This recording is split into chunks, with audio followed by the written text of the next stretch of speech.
Medo in pujsi, čebele.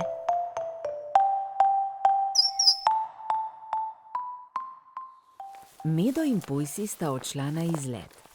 Ko sta že nekaj časa hodila, sta sedla pod drevo.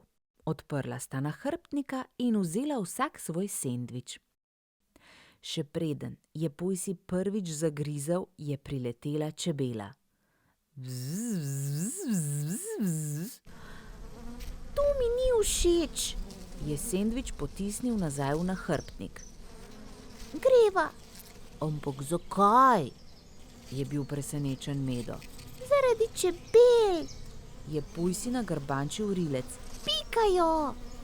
Daj no, je zabrundal Medo.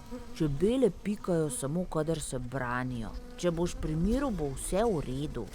Ne maram jih, je zakrulil pujsi.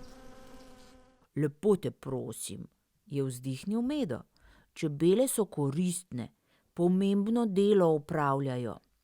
Me prav zanima, kakšno, je zacvilil pujsi. Tako majhne so. Res so majhne, je prikimal Medo.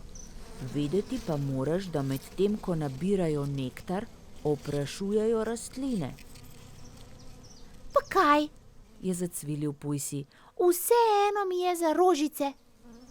Brez čebel ne bi bilo ne jagod, ne češenj, je pojasnil Medo. Tudi jabolk in hrušk ne bi bilo. Rad imam jabolka in hruške, se je obliznil pujsi. Jagode in češnje prav tako. No, vidiš, se je Medo popraskal po veliki glavi. Čebele so majhne, a opravljajo veliko delo. Rad imam čebele, je pujsi segel v nahrbtnik, izvlekel sendvič in ugriznil.